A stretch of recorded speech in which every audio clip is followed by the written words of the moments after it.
तो हम वापस आ गए हैं एक और नए चैप्टर के साथ जिसमें हम जानेंगे कि क्या होगा अगर हम गोकू को बीरस के प्लेनेट पे भेज देते। तो ये इस सीरीज का थर्ड पार्ट है। तो अगर आप लोगों ने फर्स्ट एंड सेकंड पार्ट नहीं देखा तो जाओ जल्दी से देख के आओ। उनका लिंक मैंने कमेंट सेक्शन में पिन करके रखा है। तो बिना किसी देरी के ये तीसरा पार्ट चालू करते हैं। तो ये तीसरा पार्ट चालू होता है जहाँ पे फ्रीजा को मारने के बाद उसकी पूरी आर्मी तहस नहस हो गई थी, लेकिन फिर भी वो लोग इस उम्मीद में जीते रहे कि कोई तो आएगा जो उनको फिर से रास्ता दिखाए। तभी एक पर्सन पूरी तरीके से तैयार था फ्रीजा की जगह लेने को। सिर्फ इसलिए ही नहीं कि वो ताकतवर है, बल्कि वो अपने मरे हुए बेटे का बदला लेना चाहता था और साथ ही साथ में उसको न्यू गॉड ऑफ डिस्ट्रक्शन से भी कुछ हिसाब चुकता करना था। और वो और कोई नहीं किंग कोल्ड है जो अपने एम्पायर वापस से खड़ा कर रहा था। अब उसके लिए बीरस के साथ काम करना तो आसान था, बट कैकरॉट के साथ काम करना बहुत मुश्किल, क्योंकि जो न्यू गॉड ऑफ डिस्ट्रक्शन है उसके अंदर ना ही कोई इमोशन है और ना ही किसी से अटैचमेंट। तो ऐसे गॉड ऑफ डिस्ट्रक्शन को हराने के लिए बहुत ज्यादा रॉ पावर की जरूरत पड़ेगी। तो अब कैकरॉट एंड विज को मालूम चल चुका है कि फ्रीजा की जगह उसका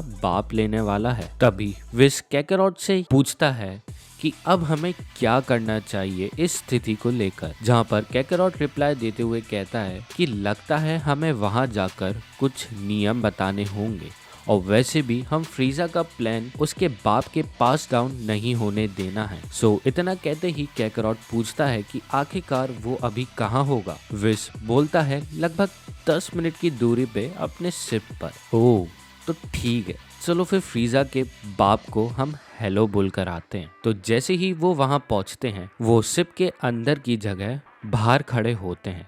तभी कैकरॉट पूछता है किंग कोल्ड से क्या हम अंदर आ सकते हैं क्या। सो किंग कोल्ड उनको अंदर आने देता है एंड वो शिप के मेन हॉल में मिलते हैं। तभी कैकरॉट किंग कोल्ड के सामने रिस्पेक्ट देते हुए अपना सर झुकाता है एंड फिर वो अपने सर उठा के बोलता है कि मेरे ख्याल से हमें साथ मिलकर काम करना चाहिए ताकि से इस यूनिवर्स में शांति बने रहे। तो ये बात सुन के किंग कोल्ड स्माइल देते हुए कहता है कि वैसे भी मैं अभी बाकी प्लैनेट्स पर काम कर रहा हूँ ताकि से मैं उसके अच्छे लोग और उनको अच्छी जिंदगी दे पाऊँ, और वैसे भी मैं इस यूनिवर्स का भला ही चाहता हूँ एंड मैंने ये जिम्मेदारी अपने बेटे को दी थी, मगर उसने कुछ और ही राह चुनी। अब ये सब सुनने के बाद कैकरॉट के पास कोई सबूत नहीं था कि वो किंग कोल्ड को मारे, बट अब उसके पास उम्मीद के अलावा कोई और रास्ता नहीं था कि किंग कोल्ड अपने शब्दों पर टिका रहे।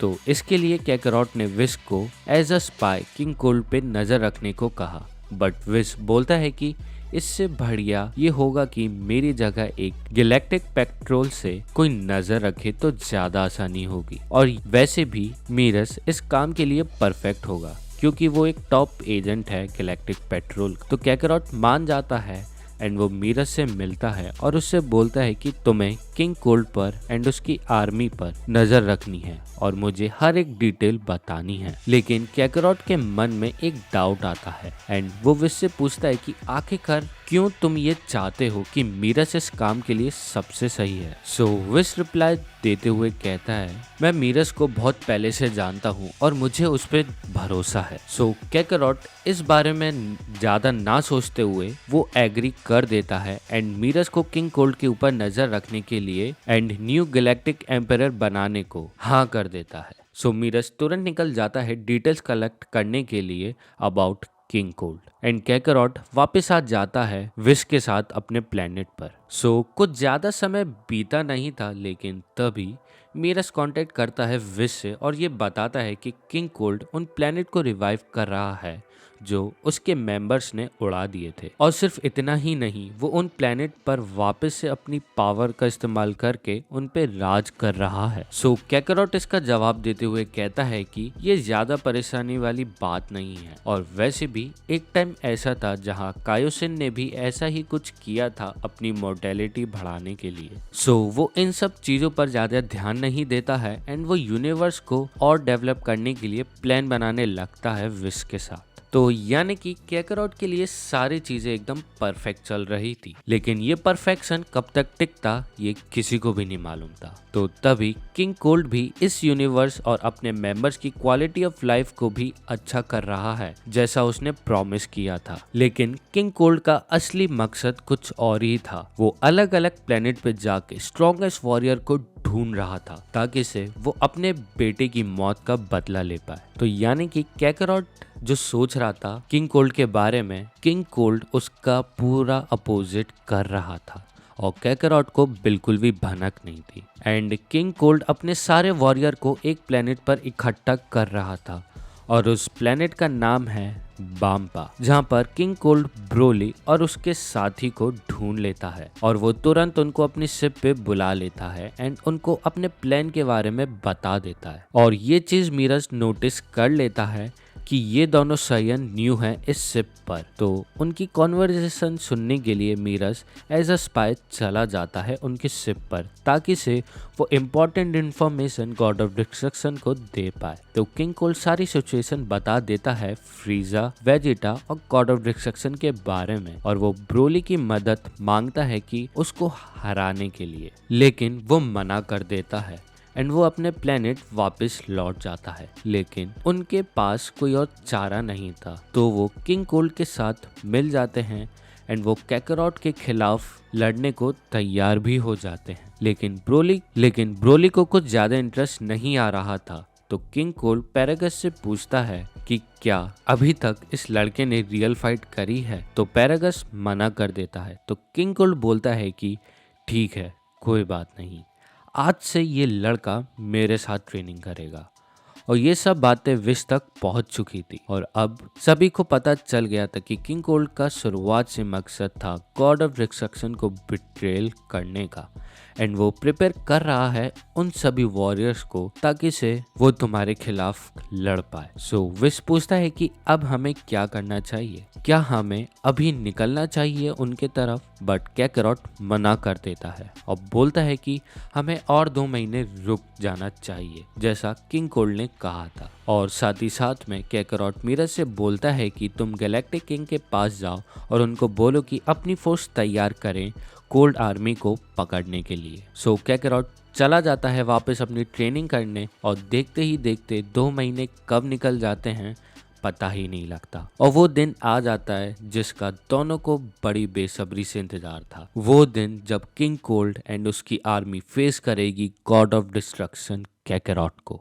सो इन 2 महीनों में मीरज ने गैलेक्टिक किंग की मदद करी उसकी आर्मी को प्रिपेयर करने में और वो वापस चला जाता है किंग कोल्ड की शिप पर ताकि से वो उस पर और नज़र रख पाए। और जैसे ही वो वहाँ पहुँचता है वो ये बताता है विश को कि किंग कोल्ड ने अपना पहला कदम रख दिया है और वो प्लेनेट कैकरॉट की तरफ आ रहा है।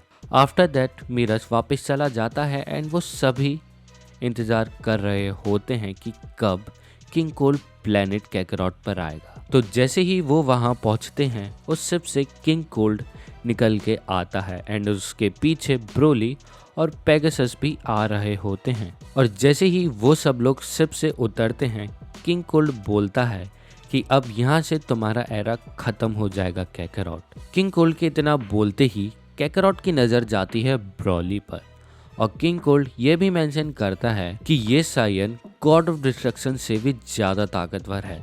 लेकिन कैकरॉट इसका रिप्लाई देते हुए कहता है नहीं, और जब तक वो नहीं कहता उतनी देर में वो ब्रोली को नॉकआउट कर देता है, ये कहते हुए कि मैं एक ऐसे सायन को नहीं मारना चाहता जिस पर बहुत ज्यादा पोटेंशियल हो। और ब्रोली को जमीन पर गिरते देखते हुए किंग कोल्ड हैरान हो जाता है। सो कैकरॉट बोलता है कि टेंशन मत लो, मैंने सिर्फ इसको बेहोश किया है, ना ही जान से मारा है। तभी पेगासस पीछे हटने लगता है बट किंग कोल्ड कैकरॉट पे अटैक करने के लिए आगे बढ़ता है। तभी कैकरॉट अपनी हाकाई फॉर्म करता है एंड वो पेगासस एंड किंग कोल्ड को एक झटके में मार डालता है और उनको मारने के बाद वो ब्रोली को जिंदा छोड़ देता है। तभी विश पूछता है कैकरॉट से, क्या आपको ये सायन पसंद आया माय लॉर्ड? तो कैकरॉट बोलता है हाँ, और वैसे भी मुझे उन लोगों की ज्यादा जरूरत है जिन पे बहुत ज्यादा पोटेंशियल हो। एंड कैकरॉट विश को बोलता है कि तुम ब्रोली की अभी तक की सारी मेमोरी मिटा देना और उसके दिमाग में ये डाल देना कि किंग कोल्ड एंड पैरागस ने बिट्रेल किया है ब्रोली को। एंड वो ये भी कहता है कि मीरस से कांटेक्ट करो, मुझे उससे कुछ बात करनी है। तो इससे पहले कि वो मीरस से कांटेक्ट करता, मीरस खुद विश से कांटेक्ट कर लेता है एंड वो बोलता है कि मोरो एक ऐसा बंदा जिससे गॉड ऑफ डिस्ट्रक्शन को डर लगता था और जिसने 10 मिलियन साल पहले गॉड ऑफ डिस्ट्रक्शन को बहुत मुश्किल में डाला था। तो जिस बंदे ने 10 मिलियन साल पहले गॉड ऑफ डिस्ट्रक्शन को मुश्किलों में डाला था वो वापस से आजाद हो गया है। एंड मोरो का नाम सुन के कैकरॉट फिर से थोड़ा एक्साइटेड हो जाता है, या फिर बोलूं उसको अपने यूनिवर्स की इतनी ज्यादा चिंता है कि वो मेरे ख्याल से मोरो को भी मारने में ज्यादा टाइम नहीं लगाएगा। तो हम मोरो आर्क इसके चौथे पार्ट में कंटिन्यू करेंगे। तो अगर आपको थर्ड पार्ट पसंद आया हो तो प्लीज लाइक कर देना और अपने दोस्तों के साथ शेयर कर देना। और अगर आपने पिछले पार्ट नहीं देखे तो मैंने ऑलरेडी कमेंट सेक्शन में लिंक पिन करके रखी है, तो जाओ देख के आओ और मजे करो। तो मैं मिलता हूँ आप सभी को इसके नेक्स्ट पार्ट में, जब तक के लिए सायोनारा।